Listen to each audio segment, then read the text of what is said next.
O Mangalam Gurudevaya Devyam Atriksha Mangalam Mangalam Bhakta Brindebhyo Sarva Lokaya Mangalam Om Stapakaya Chadharmasya Sarva Dharma Sarupine Avatara Varishtaya Ramakrishnaya Te Namaha Om Jananim Sharadam Devim Ramakrishnam Jagatgurum Padapadme Tuyo Stritva Pranamami Muhurmuhu Guru Brahma Guru Vishnu Guru Devo Maheshwara Gurureva param brahman tasmai shri gurave namaha.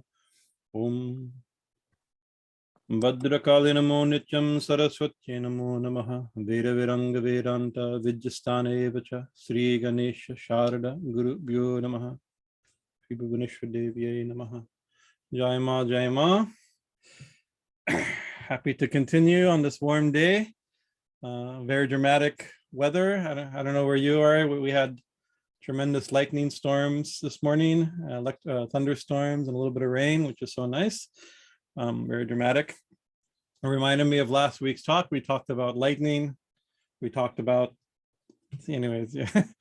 It was nice waking up with all that, refreshing all that discussion about sun, moon, and fire and lightning. So we are on the Srimad, we're discussing the Devi Gita from the Srimad Devi Bhagavatam. And we're in chapter 1 still. I think we're on verse 28, something like that. And Ma has appeared, or is in the process of appearing. She is revealing herself to the Devas who have retreated into the Himalayas to do great difficult tapasya, chanting mantras, doing puja, all the different stotrams, all the different practices we discussed. And then actually we'll look at the verse where we are. I think I have it up on the screen here. And then in verse 20, so we'll backtrack a little bit just to get us to where we are. Suddenly on the 9th lunar day in the month of Chaitra, on a Friday, that lustrous power that's revealed in the scriptures appeared before the gods. Right? Praised on all sides by the four Vedas incarnate. It blazed like 10 million suns, yet soothes like 10 million moons. And then we read the first half of verse 28, flashing like 10 million streaks of lightning, thus our lightning discussion, tinged with red, that supreme lustrous power, ... and then we shall continue our discussion. So the initial experience as described in the Devi Gita of the Deva's vision of the goddess, she revealed herself first as mahaḥ, this great supreme light. That is the whole verse, the whole text, the Devi Gita's first verse starts, please explain to me about when the mahaḥ, when that great light appeared, right? And mentioned and giving references to Upanishadic stories as well as other stories of the Devi Bhagavatam, and that supreme light in the ancient stories is identified with Brahman, the supreme absolute truth, and the Devi Gita, that supreme light is also identified with Devi Bhuvaneshwari, the supreme goddess, thus showing that the goddess is the supreme truth. The goddess is Brahman, but the Brahman is the goddess, or at least that Brahman and the goddess are identical or inseparable or the same or connected like this. That's a theme.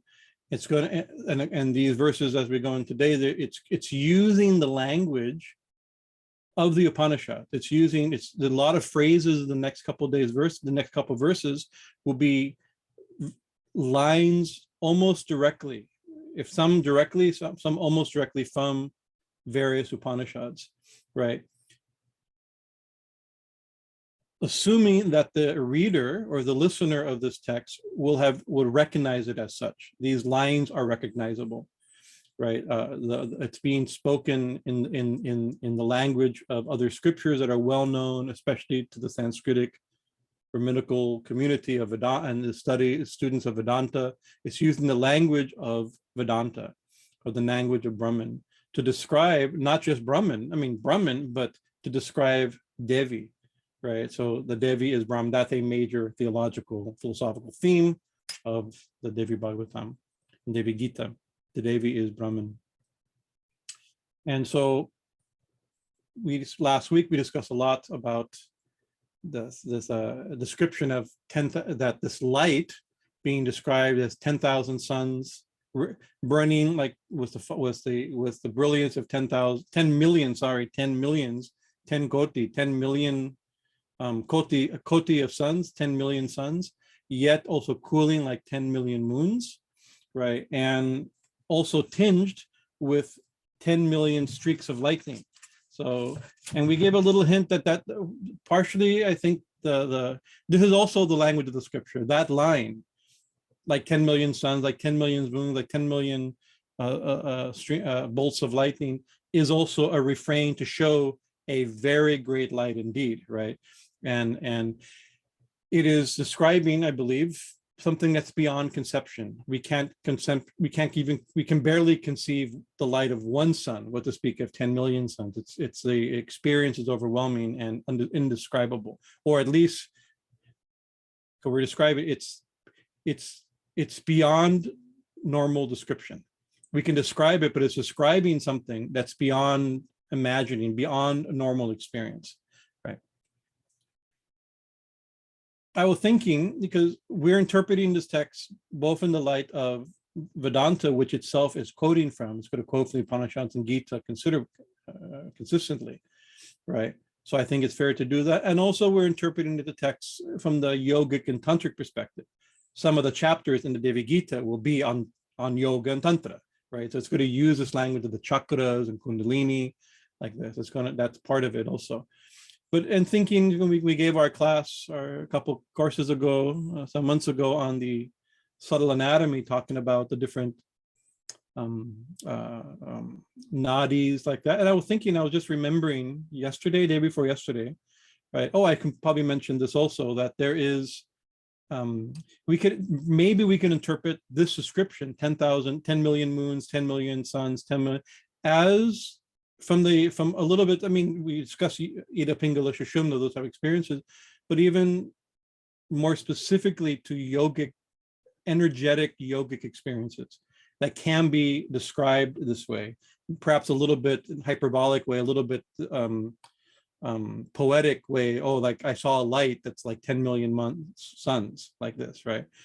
And like, for instance, I mean, to some of you who have come from kind of yogic, meditative, yogic traditions, energetic traditions, maybe, you know, they'll describe, some yogis and some texts will describe like a star in the forehead that could be seen. And so we can give various reasons for that, and different gurus and traditions have given interpretation. From a subtle anatomy perspective, the Ajna chakra itself has connected to 5 subtle nadis, right? And therefore, when a light is seen in the forehead, it's often seen as a star, a 5-pointed star, right? Approaching it from this perspective, going a little bit deeper, and I have to be careful because I'm doing this just for the sake of completion and to be thorough, and also because the yogis of that tradition use similar language to describe their experiences. So this could be a psychophysical experience of internal energy awakening or center of stimulation that could be described, has been described this way, right? So deeper in the system, deeper in the head, deeper in the brain, we have the penile pituitary glands, you know, those internal glands like that a lot of interest is being awakened in them. And yogis have felt that in that area, there is a cluster of nerves, and the Ajna chakra is even considered to be probably closer, not here. This is called the Chaitara, a place to stimulate the Ajna chakra, which is considered inside the head, or in deeper inside the brain or head, closer to those cluster of glands and nerves, right? So there is, in the subtle anatomy, there's a statement that there's a nadi. It's been so long since we've given this class. Even the term nadi, I've forgotten. There's a nadi, a subtle nerve or current like that, called a murdini, M-U-R-D-I-N-I, murdini nadi, right? That's connected there. And when that is stimulated, yogis say, some yogis who are into this type of practice, these type of practices, right, say that there is a murdini jyoti, a light that's seen.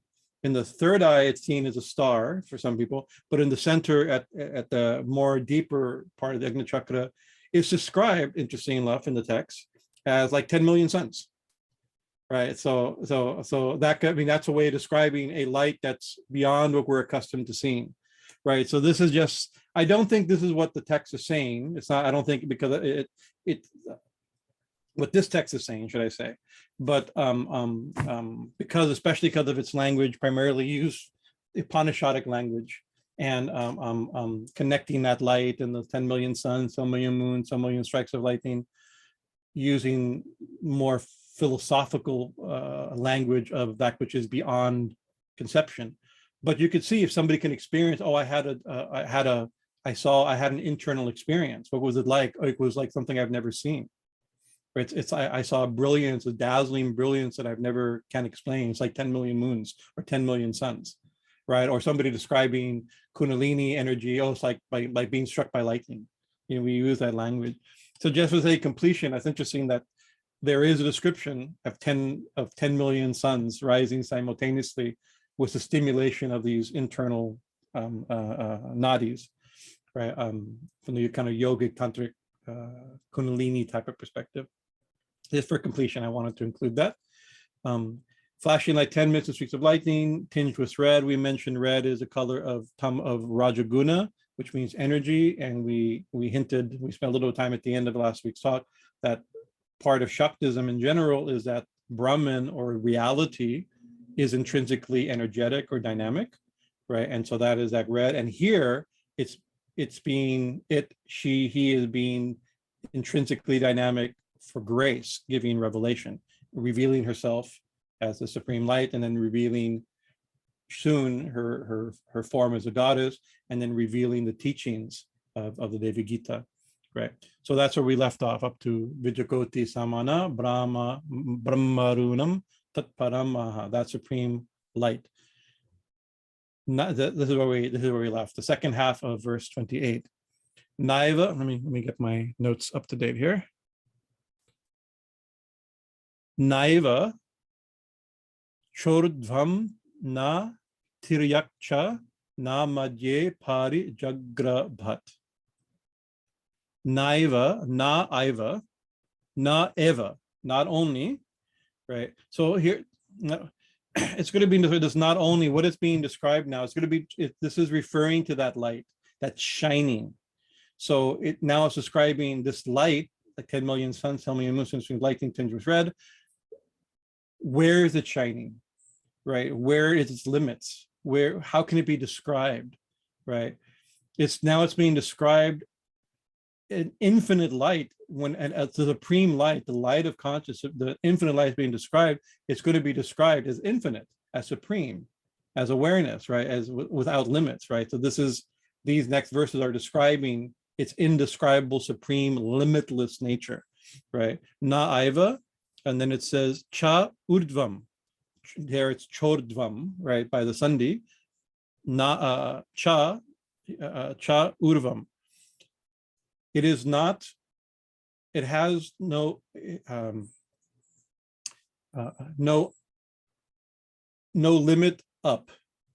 It can be said two ways. It has no up, or it goes up without limit. Kind of both of those meanings are there. Na tiryak. Tiryak means here, not tiryak-ca. Tiryak means like across, like the horizon, horizontal or across something, right? Na cha, and na madhye, and no middle. So it has no, you could say it doesn't go up, it doesn't go across, and it doesn't have a center. That's one way to say it. He's described it, it's shone, the light shone infinitely up, infinitely across, and infinitely in the middle, right? Because the last word is pari-jagrabhat. Pari-jagrabhat means encompassing. The light shone, it encompassed everywhere, right?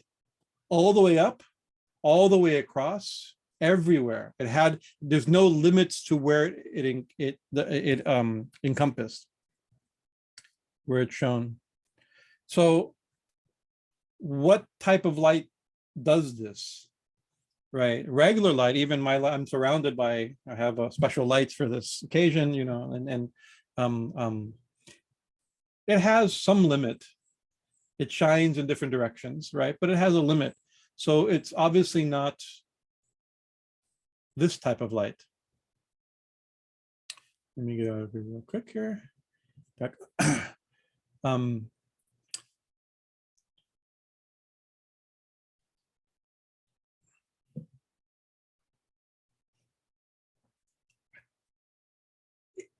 This term, without infinite up, infinite across, no middle, that itself is found. I mentioned that it's using the language of the Upanishads, thus identifying the Devi and their experience of the Devi as his preliminary first experience encounter with this supreme light, right?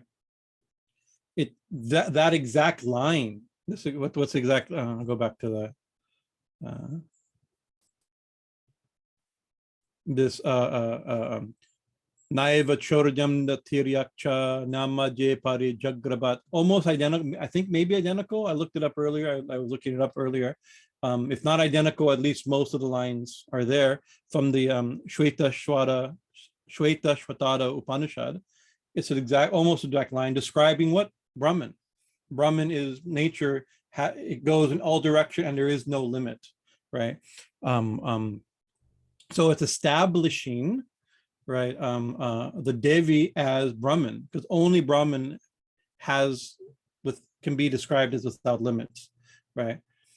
A form has limit, theoretically. The definition of a form has limit.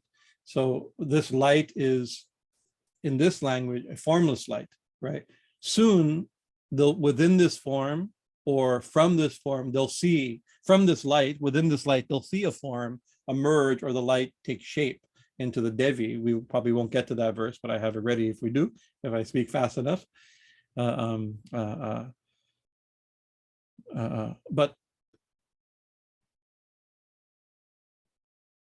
yeah, what has no middle, no bottom, no circumference, no edge, no top, right? Or goes in all directions, only Brahman. But light is a perfect example. I was like, I mean, I saw, it was a little bit of a, and on Facebook or something like that, somebody posted a meme that caught my attention, right? And it had a candle flame, right? And then it had like against a wall, right? And the candle flame cast no shadow, right? So that was an interesting, that was kind of the issue. A flame does not cast a shadow, right? It gives, everything else is cast a shadow against it, but the flame itself has no shadow. It illuminates everything. So this is kind of the idea of an infinite, all-pervading light. And also this part of this language is that it can't, the Brahman, this language shows that Brahman can't be grasped, right? Because something that has no limits, no parts, right? No circumference, can't be grasped. And therefore Brahman, right, the absolute, is never an object of thought, right? We come after Brahman, right? Our sense of individual self, or our consciousness comes after that consciousness. And we think everything, it's like we see everything by light, but we're not the light. We see everything is seen by the light, and we see the light. There's a line in the Upanishad, I'm a little clumsy the way I said that, but the line in the Upanishad that thou shining, everything shines, right? So we see everything because of Brahman, by the light of consciousness, right? But do we see, and we see Brahman, as consciousness, Brahman is consciousness, as a light of awareness, as consciousness, right? But we can't, it's never an object, it's never fully an object of thought. Brahman as Brahman, right? But soon she'll become but here it's an object of experience. They're experiencing an infinite light, 10,000 suns, 10,000 moons, 10,000 strings of lightning, stringed in red, right? It's an experience, but what they're experiencing itself is limitless. So they don't have the full experience. They can't have the full experience, right? Until she manifests by her grace, thus hinted by the red color, tinged in red, that by her dynamic, graceful nature, she's going to reveal an aspect, a way of thinking of her, an aspect of her that can be contemplated, that can be thought of, can be meditated upon, right? An object where the supreme subject, the supreme awareness, consciousness, becomes, in some sense, mysterious sense, or is an object of thought, right? The subject becomes an object. Swami Vivekananda in his Bhakti Yoga talks describe that the Ishta, the idea that our personal God, the God, the form of God we worship, is, and therefore the Rupa, the shape, the form of that deity that we worship, and the Nama, the name that we recite, that we give, or that reveal, that form reveals, is a trick of consciousness that makes the subject an object, as if it objectifies the subject, right? We make this knower an object of knowledge somehow, mysteriously. So this is kind of what's being hinted at here as we move forward. Let's see the next verse.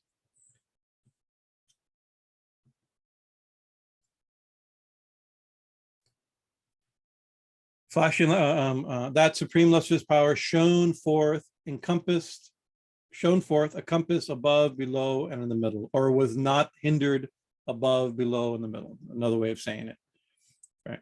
Verse 29. Yeah. ādyantara-hitaṃ tattu hastādyaṅga-saṃyutam. Na cha strī-rūpam-athavā, na puṃ-rūpam-athobhayam. Short it. Adyantara.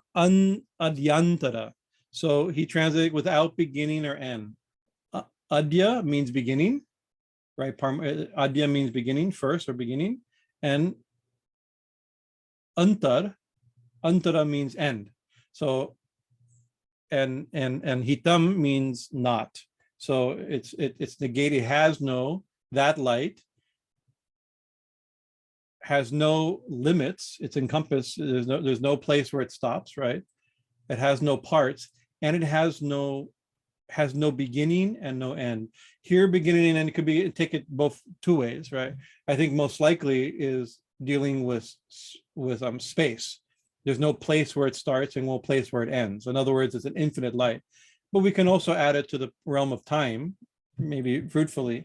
Whether or not that's the intention, I don't know. But being there was a time when it was not, and never will there be a time when it will cease to be, right? So it has no beginning or end spatially, right? And it has no beginning or end temporally, right?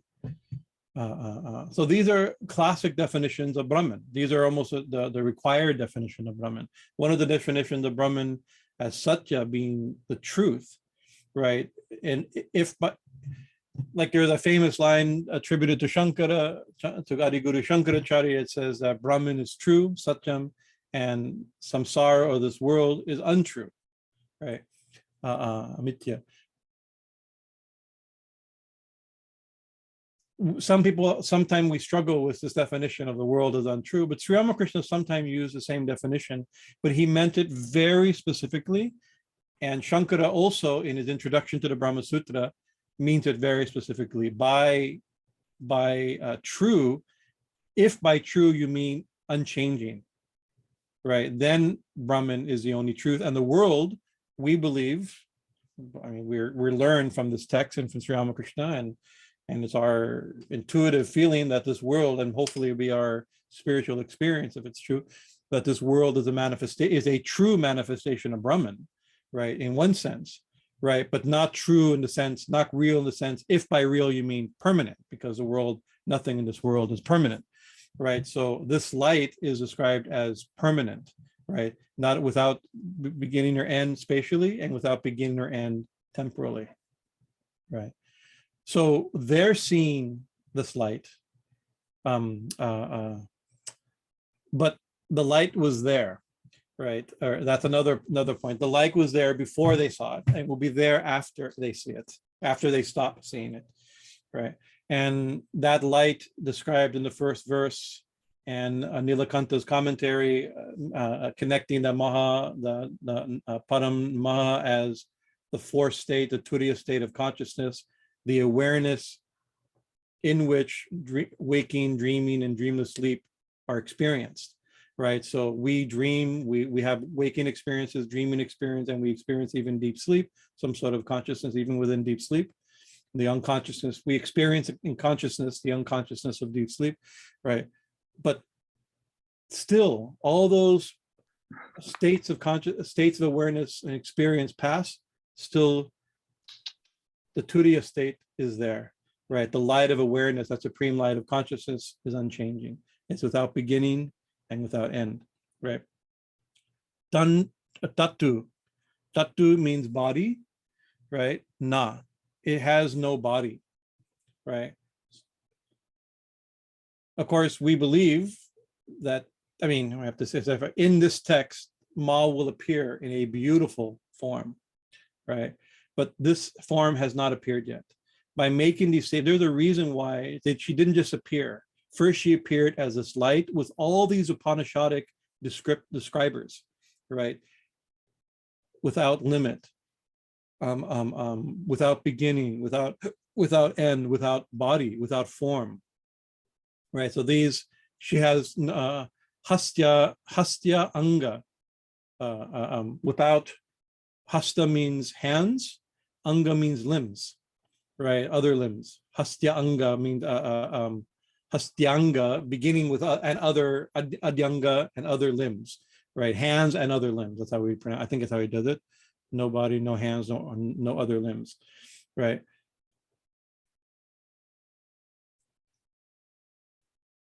Some texts will just have Ma appear, right? This text is having her appear in the Upanishadic language of the non-dual, formless, nirgun type of language of Brahman, right? Why? I mean, there's many reasons. One of the reasons is that she is not just a deity, right, that can be experienced, is not a created being. She, when she appears and teaches, is Brahman. That's the, again and again, she's the Brahman mentioned in the Upanishad. That's supreme light mentioned in the scriptures, revealed in the scripture. That's the Brahman revealed in the scriptures, right? Has to be described, right? So, ādyantara-hitaṃ tattu na hastādyaṅga-saṃyutam. Samyutam, together with, or with other type of limbs. So without beginning or end, it had no body, it had no hands, it had no limbs. We'll start with that first half and then we'll switch to second half. The second half is also really interesting. Get a few sips here.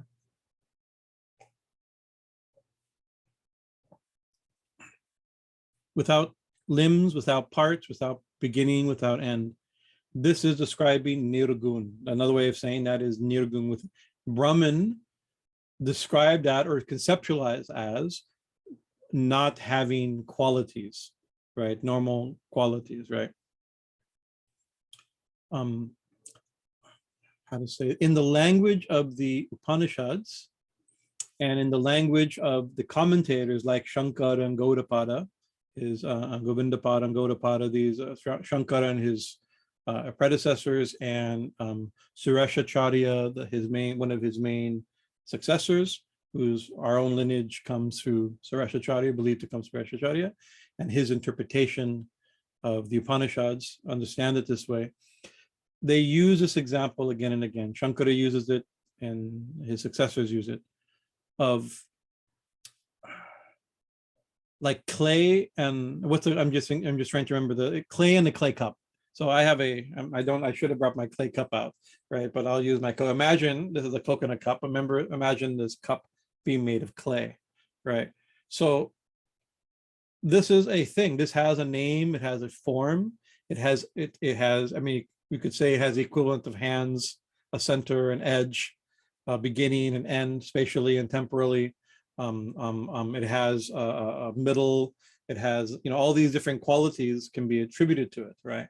As a cup, right? But it's also made of clay, right? Clay exists prior to cupness. Before the cup was made, clay existed, and the cup is only made of clay. Another example Shankara uses that of gold and a gold necklace or gold ring. Here's my gold ring, right? My puja ring, right? So this is made entirely of gold, right? Maybe some mixture into it, but so the ring exists. It has a shape, it has a form, it has a function, it has a beginning and end, a middle, an edge, all the things that can be described, right? But its essence is gold. Gold as such, if you can imagine infinite gold or infinite clay, that is, of course, there's a problem. These are analogies and examples that are not perfect, because clay has quality, it has clayness as quality, right? So it's not nirgun, but it's used as an example that all the different divine forms of God, including divine forms of gods and goddesses, including the goddess, perhaps here, or even all name and form, all expressions, all manifestation, right, are only Brahman. This is the statement of the Upanishads and of classical Advaita Vedanta. Everything is only Brahman, right? Well, everything may have distinctness, right? The distinctness, prior to the distinctness, there is the actual cause, maybe we call it the material cause, right, is clay itself. The cause of a clay cup, the material cause of a clay cup is clay, right? The material cause of a gold ring is gold. I think I'm using, of course, there's many forms of causation. Hopefully I didn't get them mixed, I'm using it correctly. I think Aristotle gave six or eight different forms of causation.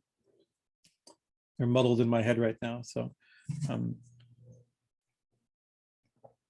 but so in that sense, and to use the language of the Upanishads and the Vedanta, clay is more real than cups made of clay.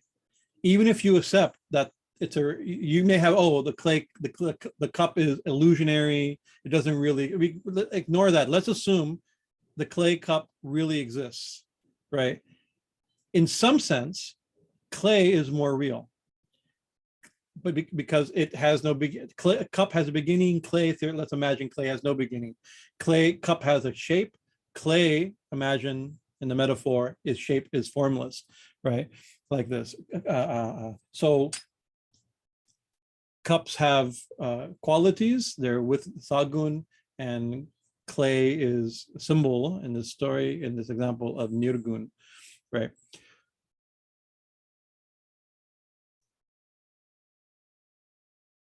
So in this vision, in this experience, first they see the supreme light, the revelation of the light of consciousness without limits, with the language of, using the same language, the Upanishads of Brahman. From that will come the goddess, will come a divine form. In the next verse, actually, will come the divine form of the goddess herself, right? So one of the moves I think the text is making, right, is that the goddess is Brahman, right? And that this text still uses the language of the Upanishads, gives a privileged position of the Upanishadic view of Brahman, right? And will give a privileged view of the Nirgun Brahman, right? As being the supreme substratum of reality. That supreme substratum of reality reveals itself. It takes the form or shape of the goddess, right? That I'm saying with a little bit of trepidation, because there's also verses that describe the goddess, the personal form of the goddess as supreme, right? But in this particular revelation, it's in this order, using this type of argument, that from clay comes the clay cup, from the supreme light of consciousness comes the form of the goddess, right? Later, in the goddess's own voice, will make the statement that the two are not different, right? But for the sake of getting to that point, right, it's using this Vedantic language.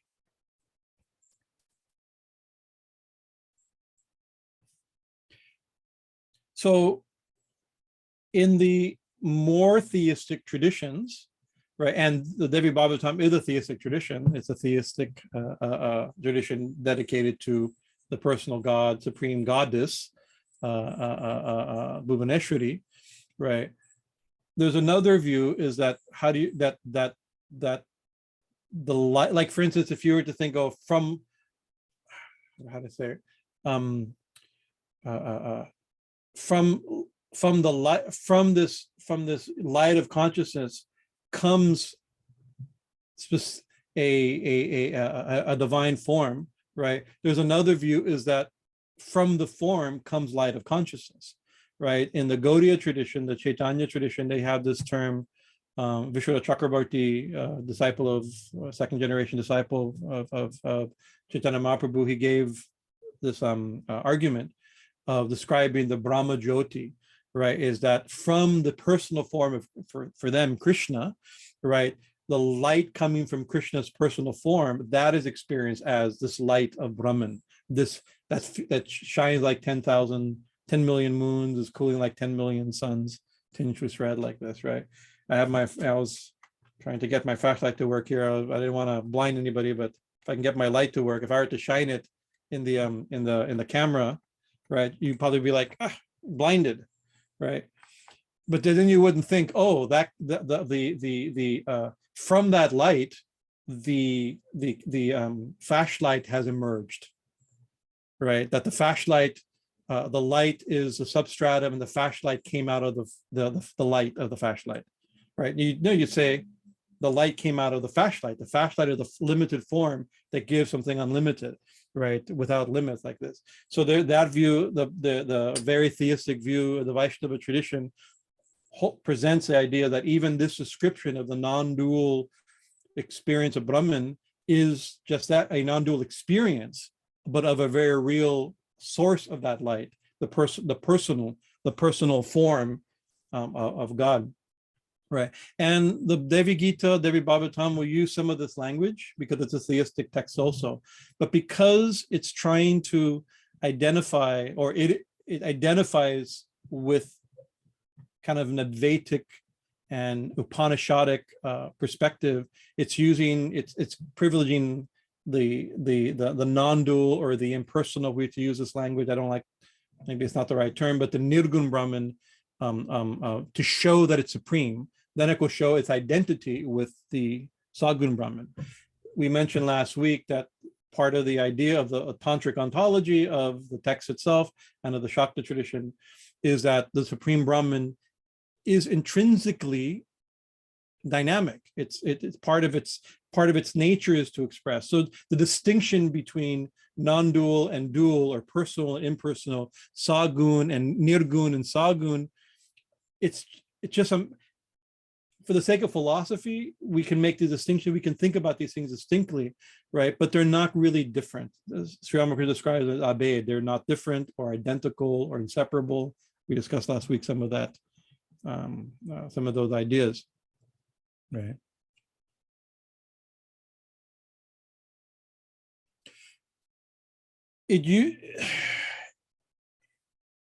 The non-dualistic schools of Vedanta will use a particular term. This is just for the sake of some philosophical training. There's a term called lakshana. Lakshana means a distinguishing feature, something that distinguishes something, that something is known as that because of certain features, right? So like we could say, like, water is a lakshana of, wetness is a lakshana of water or liquidity, right? So without something like that, right? So there's a term called swarupa lakshana, also called swabhava lakshana, right? And that is something's own intrinsic character, right? Something without which, a distinguishing feature of an object or whatever we're discussing, that it has on its own. It's nothing's been added, right? And there's another term called tataksta lakshana, tataksta, spelled Tatastha. My tongue won't do it today. Tataksta lakshana. And that is maybe translated as accidental, right? Attribute, right? So an attribute that the thing object has, but it's not intrinsic to its own nature. So there's a little bit, there's a philosophical point, epistemological, philosophical point, but it's important in Vedanta, and Tantra uses these terms. The non-dualistic schools of Tantra that are closely akin to the Devi Gita's school of thought will also use this language as a point. So when describing Brahman, the supreme absolute truth, the ground, the supreme reality, right?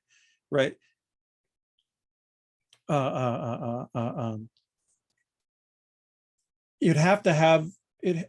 Its qualities must be eternal and limitless by definition. The qualities of Brahman, its own qualities, are eternal and limitless. Therefore, all these descriptions: no shape, no limit, no middle, no end, no beginning, no end, no beginning, like this, right?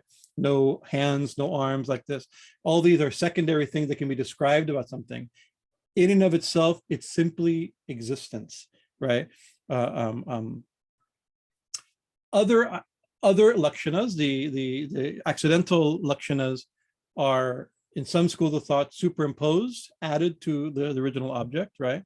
And those things are subject to change. They're subject to limitation, right? So this is the language, this is kind of the philosophical background of these verses, I believe, to these verses, right?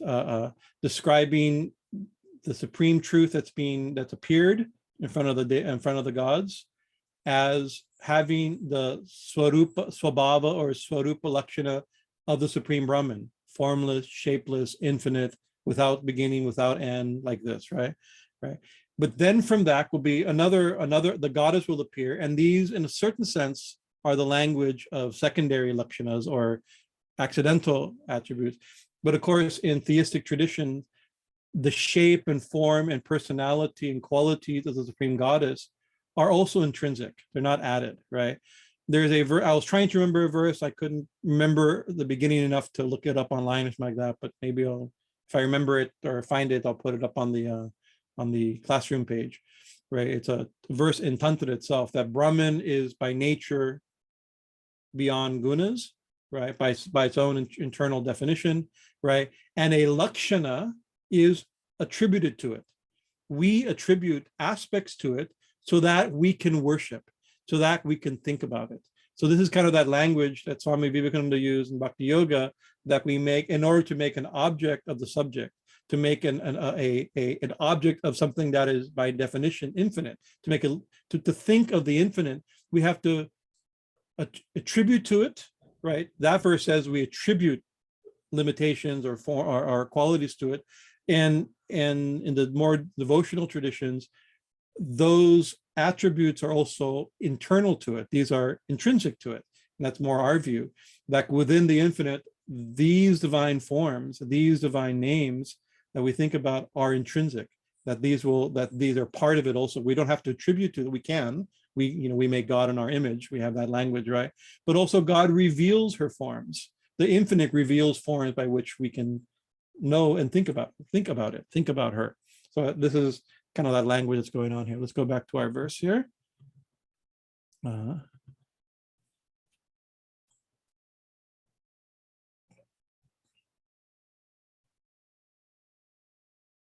Actually, one thing I'm remembering, Swami Bhajanananda mentioned earlier, Sri Ramakrishna's, most of you must know Sri Ramakrishna's first recorded vision of Kali as a priest. So that, of course, he had many divine experiences, ecstatic, overwhelming experiences in his youth.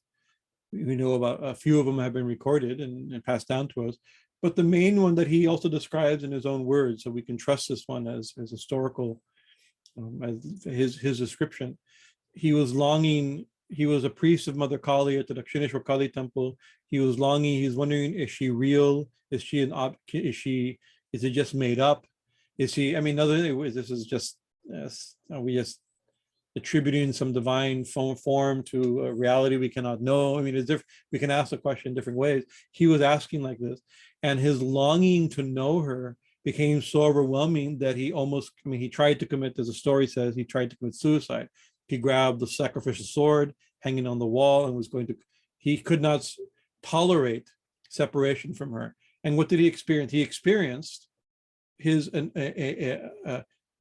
as his description, a divine light, right? An overwhelming ocean of light that had no limits. It engulfed everything. It permeated everything. It infused and filled everything. And then he was, and eventually those waves of light overwhelmed him, right? And then he lost, can't say consciousness, because he was, but he lost outer normal consciousness, right? The experience was so overwhelming to his nervous system and to his mind that he was just found on the floor, just crying out, ma, ma, ma, right?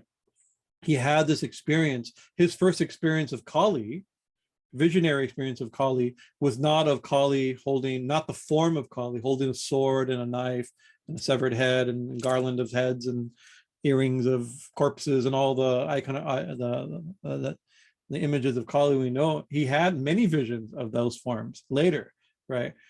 And then Thakur makes a point, and the biographers also make this point, that he continued to long for that vision, right? And he had it many times, and he saw her also as a Bhaya Bhava Harini, the one who gives, was hands outstretched, giving boons and blessings, her tongue sticking out. He had many visions, but by seeing this, it's not exactly described as nirgun type of a thing, but this type of overwhelming experience of light and consciousness and bliss beyond form, where all forms are absorbed in it and disappear into it. Whole universes disappear into this light and bliss, right? He had that experience first. And then when he had the experience of Ma in her Rupa, right, as Ma Kali, with flowing hair and all her form and her personality and her names, right?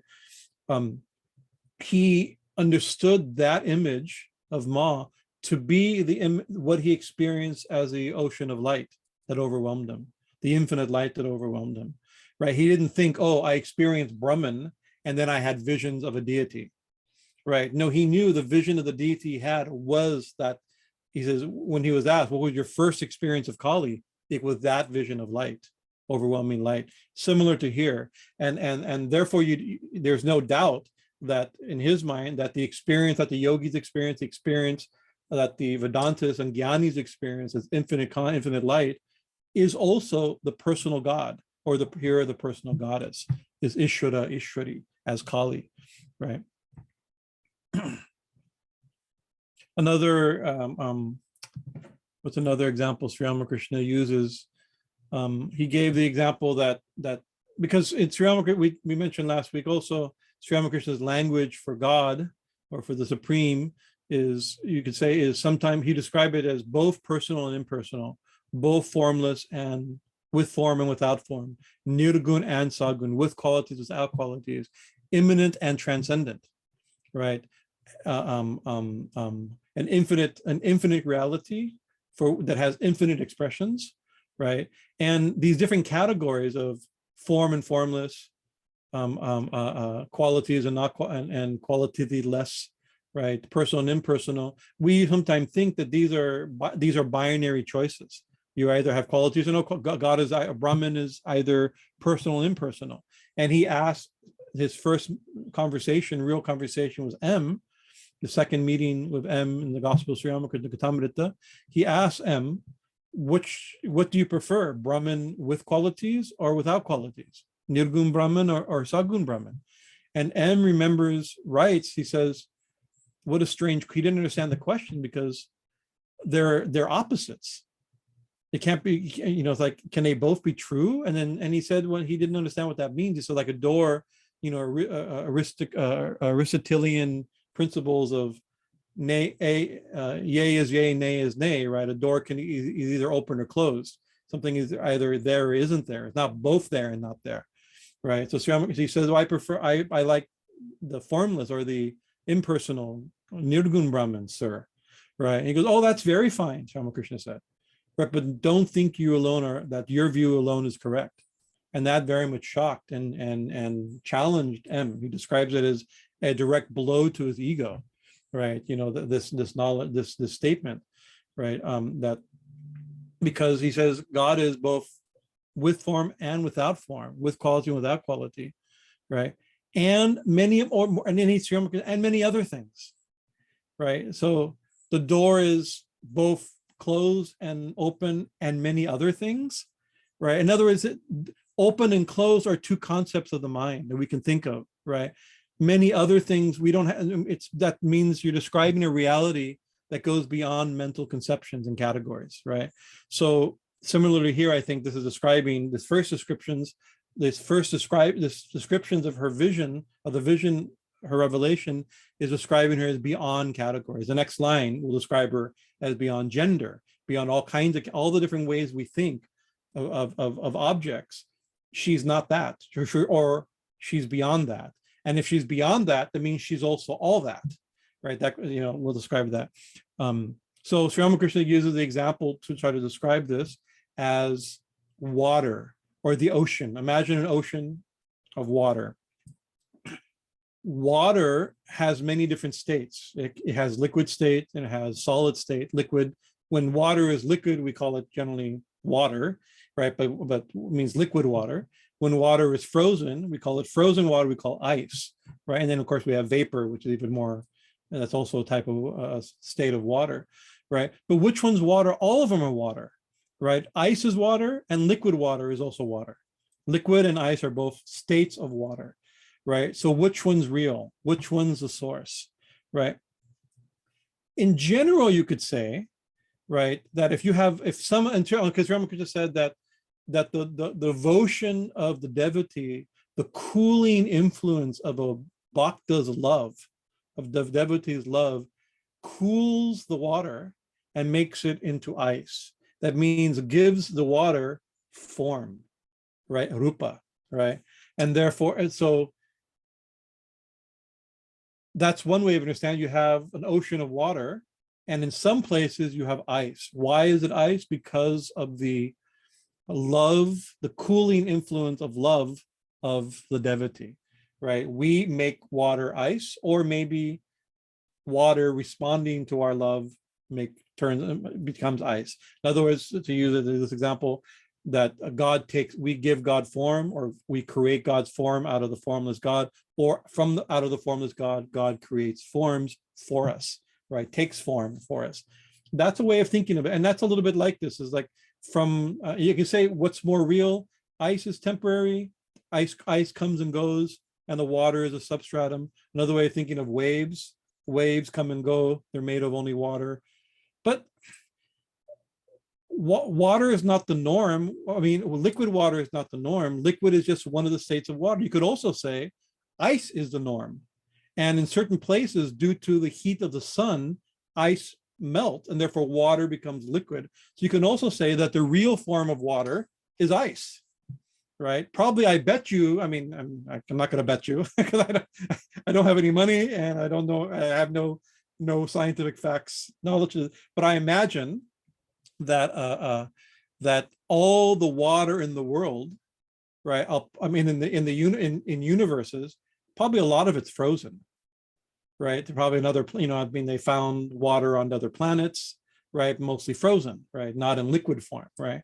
So maybe ice is the normative state of water, and liquid water is a manifestation of ice, right? Due to the influence of the sun. And Sri Ramakrishna said, oh, just like water becomes hardened like ice by the cooling breeze of the devotee's love, by the shining wisdom of the jnani, right? The sun of knowledge rising in the mind of the jnani melts ice and turns it into water. That means takes the form and makes it formless, right? So which one's are real, which one? So Sri Ramakrishna said, they're both equally real. They're both water, right? So which one? But you could see our language tends to be, oh, well, ice comes from water, from liquid water, right? But maybe ice is, and Sri Ramakrishna said there's some places where the great line, there's some places where the ice in the world where the ice never melts, There's some places on the, I mean, nowadays it's changing. Too much wisdom, I guess, of humankind, shining sun of wisdom and carbon monoxide is even the places that are where the form of water as ice have never melted. It's eternal, right? That's also melting, right? But think about that. That means that some places, maybe, so he was saying the view that some of God's forms are not temporary. They're not just in response to our love, right? Maybe they're the eternal forms of the Mahadevi or the Mahadev, right? So that's kind of this idea. It's a beautiful example. It's nice to think this way because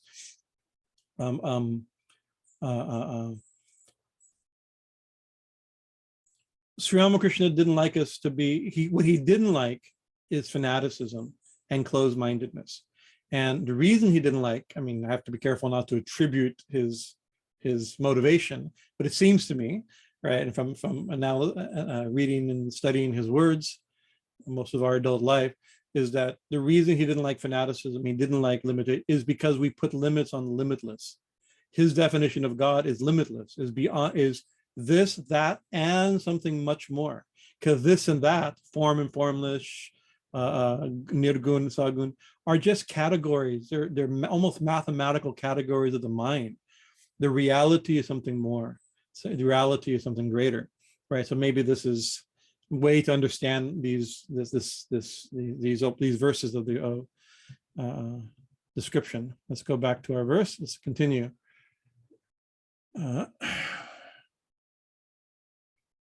Not just strī-rūpam, right? It did not have strī-rūpam, the form of a woman, right?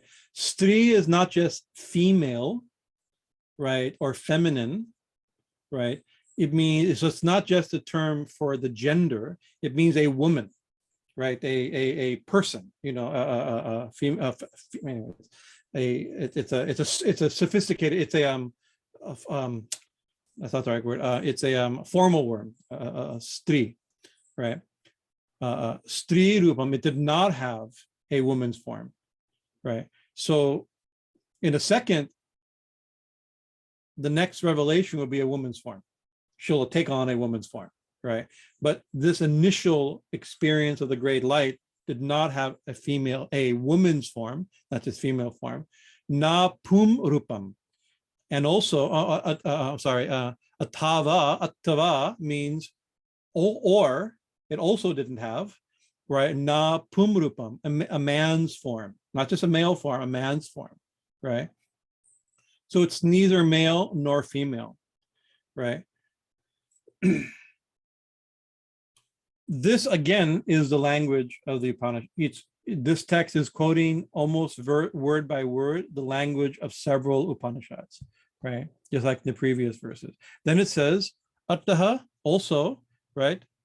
Ubhayam. Ubhayam means both, right? Neither, it didn't have a man's form or didn't have a woman's form or a man's form, nor did it have both their forms, meaning the combined form, right?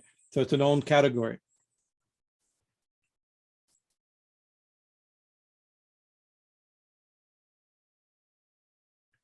So this in the Upanishads, like for instance, it's mentioned, I think in the Mackenzie Brown comments in the footnotes, I believe. He may give a few examples. You can read some of the verses from various Upanishads. I think he gives them, if not, he gives you at least a number and you can look them up online or something if you're interested, or I can post them if you can't find them, just to give examples if you wanted examples of Upanishadic verses that are similar, not identical, but they're similar. There's one, for instance, in the Maitri Upanishads, Maitreya, also called the Maitrayana Upanishad, Maitri Upanishad, right? It says that Brahman, it's describing the nature of Brahman, right? That the supreme is, there it describes not, it uses positive language. It is male, right? And it is man, and it is woman, and it's unique, or a combination of both. It uses a different word that's used here. It uses the word napumsaka, right, which is a term used in the Upanishad that means actually Napumsaka has a couple meanings. One that it's genderless, right? So like in language, words have masculine or in Sanskrit. Let's get specifically, not in all languages. In Sanskrit, Spanish also, if you speak Spanish, Spanish has a similar quality, right? That it's a gendered language. So words themselves have masculine and feminine genders, right? And some words, an occasional word is genderless, has neither male or female gender, right? So here it's in the Maitreya Upanishad, it says that that is characterized male, female, and genderless, right? That same word napumsaka, right, also means like a eunuch or hermaphrodite, right? Somebody who has both, right? Not just genderless, but could also be described as somebody who has both genders or a mix of genders, or in now so much more research and progress is being done on gendered studies and idea of gender, right? We can describe all kinds of things about it. But here it's being described a little philosophically, so we'll stick with the philosophical parameters of the discussion, although it's a very interesting topic. And I know people in our group have done a lot of study on this, right? Fruitful study, hopefully, right? There's another verse from the Shweta Upanishad that's being quoted a lot in these verses and quoted. It's often quoted in the Devi Gita and Devi Bhagavatam. And that verse, although it's in book chapter 5, I think it's verse 9 or 10, maybe 10, right? And it says, naiva strī pumam eshana chavayam na pumsakaha. It is, now what is described? So in the Maitreya Upanishad, it says the supreme truth is male, is female, is neutral or neuter, right? Here it's saying the supreme truth is not male, is not female, nor is it neuter, right?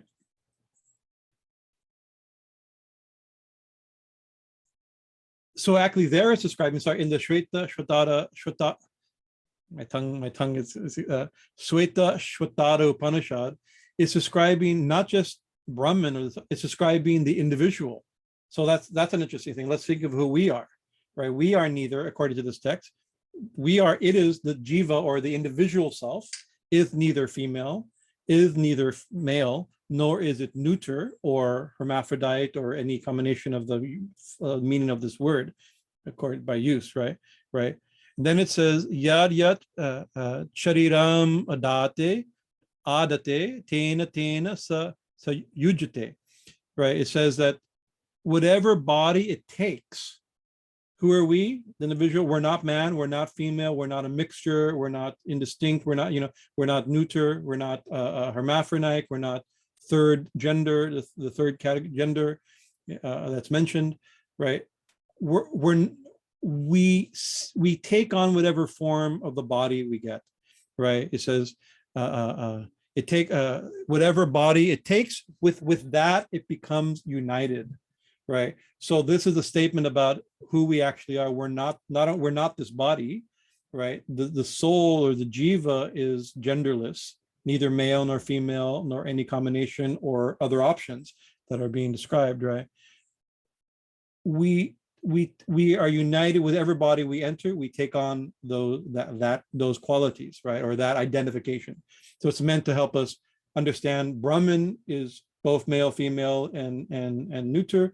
And or Brahman is beyond these categories, right? And we also are neither and beyond and both, right? And by juxtaposing these two verses, one saying that the absolute truth is male, female, and neuter, and the next verse saying the absolute truth or the jiva is not male, female, or neuter, right? What's it saying? That we are, because that which the infinite is within the infinite is everything, every variety, right?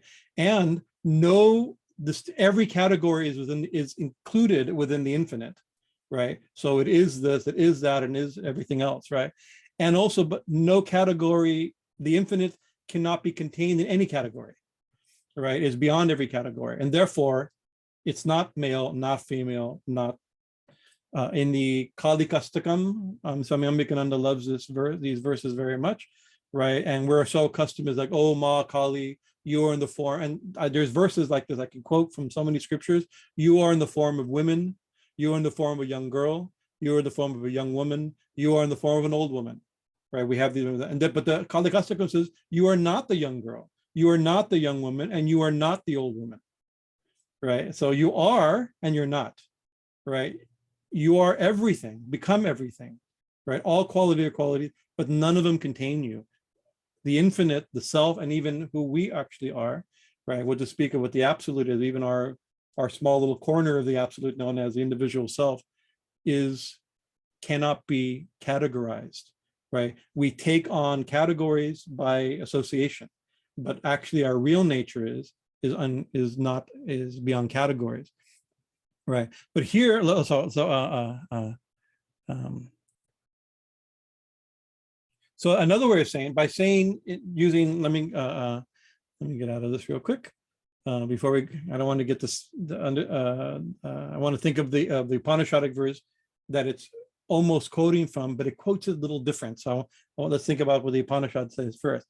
That is neither male, female, nor neuter, right, or neuter. Sorry, my tongue is not working, as I said. And that's also a quality of, as we mentioned in language, in Sanskrit, things are masculine, female, and neuter, right? Tenses and like this, right? That means it's also not only beyond categories of gender experience, but it's also categories of language, gendered language. In other words, it's saying it's beyond language, right? The absolute truth is beyond every category, including the categories we use to think and speak and contemplate our language, our internal, external, and express language, right? The absolute truth is beyond language, beyond categories, right? But here, let's go back to where we are in this verse. Here it doesn't use the word napumamsakaha. It uses the word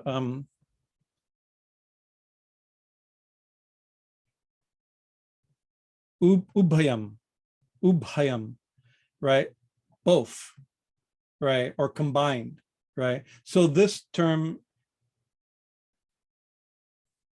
is also the word for in Sanskrit tradition for the hermaphrodite, somebody of both gender, genitalia, or both gender, both physical or maybe by identification, right? So you are not man, you are not woman, you don't have it did not have a male's form, a female's form, nor a combined form, right? So I think it's interesting. It uses almost identical language to these other Upanishadic verses, right?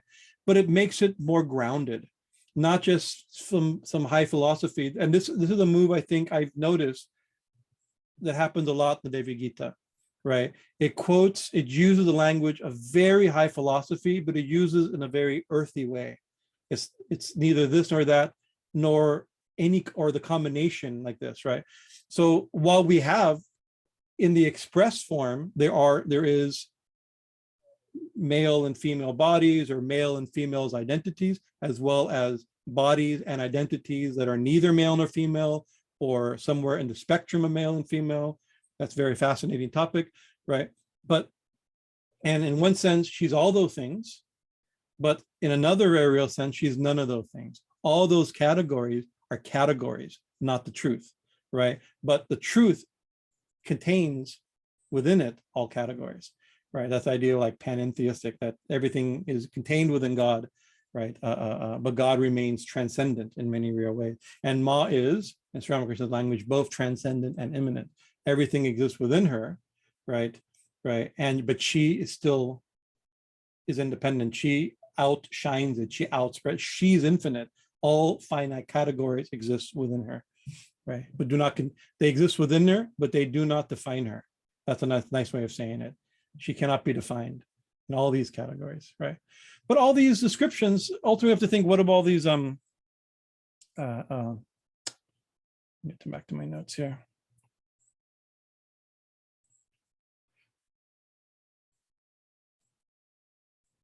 Oh, she's all these descriptions are the point of this is describing Brahman in Upanishadic terms. The nature of Brahman, which here is also the nature of the Devi, the Jagadambika, the supreme goddess, Bhuvaneshwari Devi, the queen mother of the universe, right? The supreme reality, the personal deity, the theistic deity, right? The theistic deity.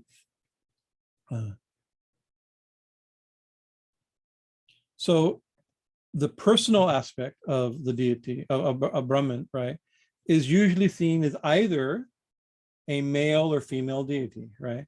So this verse says she doesn't have a male form or a female form or a joint form or combined form, right?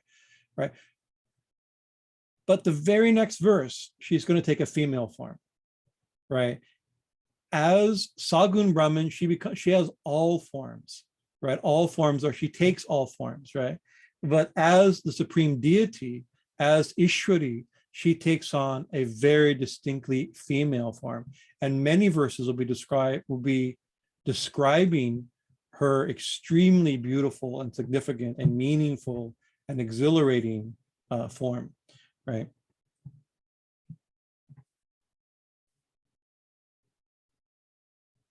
So it is 8:15. We'll just look at this. We'll glance at this verse as a jumping off point for next week, verse 30, right? The dazzling diptya pidhanam nitranam tishamasim mahipate. Mahipate, O king. Remember the Vyasa speaking, right? What's the experience? That diptya means that light, shining, effulgence, right? Pidhanam blinded them, right? Who it says? It says the gods. The word gods is in the next half. The gods aren't mentioned by name or by form, but we have to think who is being spoken about. So he's added the gods. We can say that, right? Pidhanam netranam. Netranam means their eyes. Their eyes became blinded by this light, right? Tesham, there, the gods, right? O asin mahipate, O king, right? So another way of saying this is a simple thing, is that they became seeing the light. If somebody shines, if I shine a light directly in your face, right, you'd be blinded, right? You get overwhelmed. So much light you can't see, right? It's very interesting. Swami, one of the great commentator or translators of Srimad Devi Bhagavatam, is Sri Ramakrishna's direct disciple, Swami Bhajanananda. I've given a PDF of his translation of this section, right? Incredible, his incredible work, 18,000 verses. And he gives almost no commentary. He simply translates the verses, right? I can remember a couple dozen times where he puts one sentence in parentheses of description, right? And at one point, Kali is mentioned. The goddess Kali, our beautiful goddess Kali, the black goddess, is mentioned by name. It says, oh, the supreme goddess became, the supreme power took on a form of Kali and Krishna. There's a whole thing about how different deities take form, mentioned in previous chapters in Devi Bhagavatam, right? But when it mentions Kali, Swami Bhajanananda puts in parentheses his own thing. He says, it's like staring at the sun.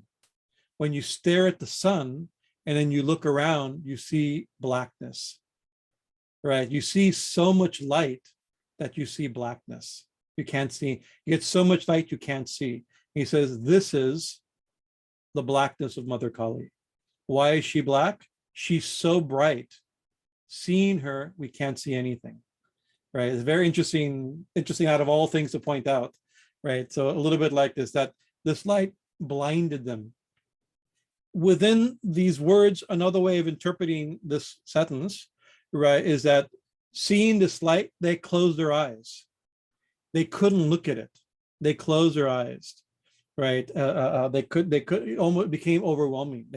You can't stare at the sun, right? Not safely. You can't stare at 10 million suns and 10 million moons and 10 million streaks of lightning, right? You have to close your eye. As you get overwhelmed, you get blinded, or you blind yourself. You close your eyes, like it's too much, right? And then the next half line here, it says, punansta dharyam alambya yavyat te dadrishuhu suraha. Right. He says, when their vision returned, the gods beheld ... Right. About they're gonna the next verse. Well, next week we'll begin to describe the beautiful vision of the goddess that appeared to the Divine Mother who appeared to them. Right. But actually, as we were I'm beginning to myself, where we're trying to analyze the language, the words being used, trying to see what word translates as what, right? And it says this darijam and alambya. Darijam means like patience or firmness, right? Alambya means support, right? It's almost like after, and Swami Bhajanananda, in his translation, he says, after closing their eyes, being overwhelmed, they regained their composure, right? They pulled them, they closed their eyes. From beginning, they closed their eyes and they pulled themselves together. They became overwhelmed by this experience of an infinite light that's with no edges, no form, no male, female, that's neither everything, it's everything and nothing, and this overwhelming experience. And they became overwhelmed, they became so emotionally overwhelmed that they had to ground themselves, pull themselves together. They tutored this patience, firmness, support, pull themselves when they felt themselves strong, pull themselves together is the way I keep wording it right now. Then they again opened their eyes, and then they saw this new form. They pulled themselves together and beheld the Supreme Goddess. And with that, we'll wait till next week to see the beautiful form she appeared. If you'd like, please read, those who have the book, you can read the next, I don't remember right now, probably 8-9 verses that describing her anthropomorphic form, right? And you can read the comments and commentary, and we'll discuss that. Next few weeks, we'll probably spend discussing that. Jai Sri Guru Maharaj Ji ki Jai, Jai Mahamayi ki Jai, Jai Swamiji Maharaj Ji ki Jai, Jai Bhuvaneshwari ki Jai, Nyaya Ma Dakshineshwari Bhavatarini Dakshina Kali ki Jai. Thank you for your kind attention. Any questions or comments? Om. Om Om Om.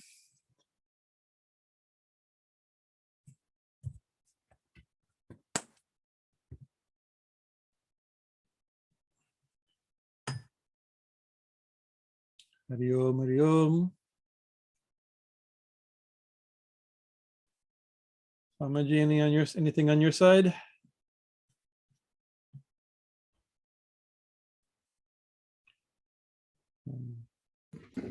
There's no comments in the chat section.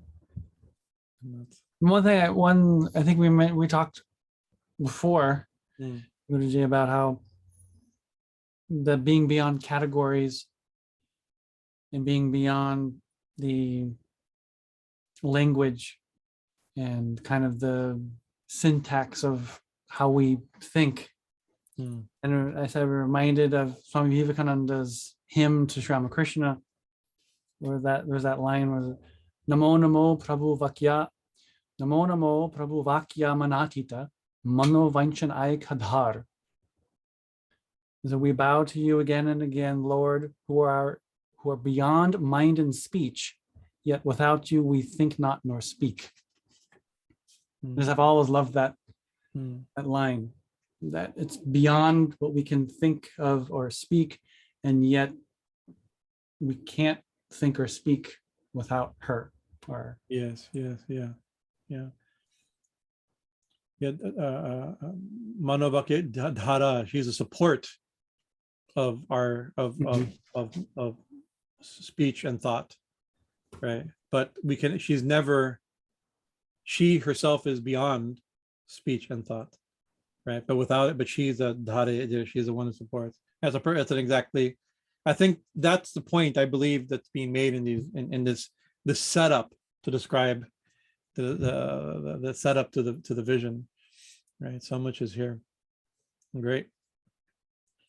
And some people can put, of course, and then that hymn, Om Rim Ritam, it starts, right? No, that's in the Kandana, right? The Kandana verse, right?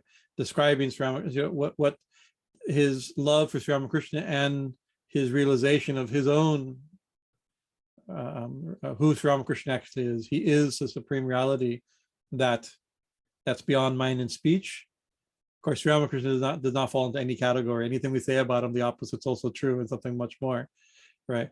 But also the supreme reality that Sri Vivekananda said Sri Ramakrishna was in that song is a substratum for everything, right? That's the same thing. Excellent. Anything else? Om. So I guess we'll leave it at the warm night. We'll leave you to your adventure, your next adventure on this beautiful evening. It's going to be a warm day tomorrow, even warmer than today. Be safe and happy. Jai Ma, Jai Ma. Good night, everyone. Anandaji, Alex, Durgadasi, Jai Ma, Jai Ma. Jai Ma. Oh, somebody just wrote, but actually before, I'll start next week with this one quote. I was going to read one quote, but I'll start it next week. But right now is the first day of a very important festival, also mentioned in the Devi Bhagavatam, Ambarbachi, I think it's called, right? Okay, Ambarbachi, and it's it happens in Assam and Kamakya, one of the main Shakti Pitams, and it says this is the time. We've talked about this in the Hindu goddess class. We spent quite a bit of time and discussing this, but that this is where Ma, during the period of time when Ma menstruates, right? And it says that the river even turns red at that place, and we worship Ma during these 4 or 5 days, right? And from that comes great fertility, both for humans as well as for all nature, right? From menstruation comes life, and then possibility of new life, right? And so millions of people will attend. Last 2 years, the public celebration was canceled because of the COVID danger. This year it is going, although the federal government has told people don't go, it's dangerous. And I think the Assam government that says people please come, everybody needs, they need it, but also it's very, this festival has been unbroken for hundreds, if not thousands of years, right? Mentioned in scriptures, this festival. And it will go on, I think, until Sunday. It starts today and go till Sunday. And in some temples, I remember in the past, I'll give a class and we have a puja, and give arati on these days, and somebody will write a snidey comment on Facebook, what? Puja is being done during Ambabachi festival? Right? Because in many temples, in many Shakta temples, the temples close, right? And because Ma is during her menstruation, so the temple closes, only some very simple worship is being done, but and people worship from outside. No public worship is done, right? But actually, that's not true of all temples. And I investigated, I think maybe we're doing wrong. Maybe it's a festival we're supposed to close during these 4 or 5 days, right? But I looked at, and Dakshineshwar doesn't close. So temples that don't close, usually they dress Ma in red, right? It's the menstruation symbolism is there was red cloth and red flags and like this, right? So Ma's wearing a beautiful red sari from Dakshineshwar this week, right? But it will not be we're not closing. But many temples will even, not just Ma's temples, many temples just close, right? This is the time when the Devi is resting and the earth is resting. It said during these 4 or 5 days, 3 to 5 days, one should not dig in the ground because the earth is also the goddess, right? And so after the period finishes, then the ritual plowing of the soil and the planting of seeds. You can see we've talked about this in our goddess course already, but it's happening now. And if you look, maybe if you do a Google search for Ambabachi Festival 2022, you can see the videos. There's a few videos already come out, and very. I've never been to Kamakya, and I think Ambikananda has been, Usha's been, a few of you have been. It is the Mecca for Shaktas. Out of all the Shakti temples, this is a temple you're supposed to go once in your life, right? And it's interesting, it says, even some scriptures even says that it's hard to go twice in your life. right? The very odd people go once and they go, oh, I want to come back and do sadhana here. It has that, I want to come back and research the goddess here. You know, like it's just so overwhelming, such a powerful place. But very few people go back. If you go back, it's her grace also. But to go there is her grace. To go back a second time is her grace. So yet I have not gotten her grace to go. Maybe, hopefully, God willing, we can go. We have some, our Guru Ashram in Allahabad, many of the children that have grown up in and around our ashram are from our Guwahati and Assam, that area of Assam.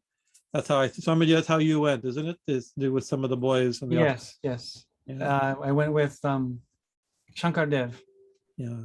And so it was quite an incredible experience. Yeah. Anyways, Ma's blessings. We pray Ma's blessings on everybody, and we salute her and we salute Mother. She is the great Mother, and her body is Mother Earth also, and her body is all your bodies. So we salute. And that's a beautiful thing in the Devi Gita. She is a transcending reality. She's the supreme goddess that lives in heaven. She's the one that grants liberation and union with her being. But she is also directly mentioned. She's in Guwahati right now, and right now her menstruation is going on. She's also not just the immanent and transcendent. She's the embodied. She's the embodied, right? She's the body and she's the earth, not just in some psychological way of immanent and transcendent. Like, no, she's actually everything. So you can see we talked a lot about these abstract philosophical impersonal or formless ideals, but as the text moves forward, she's going to be quite grounded and quite embodied as you and me and this earth and everything, as us and this. She's beyond this and beyond us, and she's as this, as us, and in this and in us. So these are the days to meditate on this profound reality. Thank you, whoever mentioned it. I saw the name come up. I didn't see who. I don't know who did it, but Jai Ma. Okay, good night. Again, good night. Second time. I'm beginning. Jai Ma. Ashley. Sister, Edie, Jai Ma, Edie. And then Jai Ma. Hari Om Tat Sat.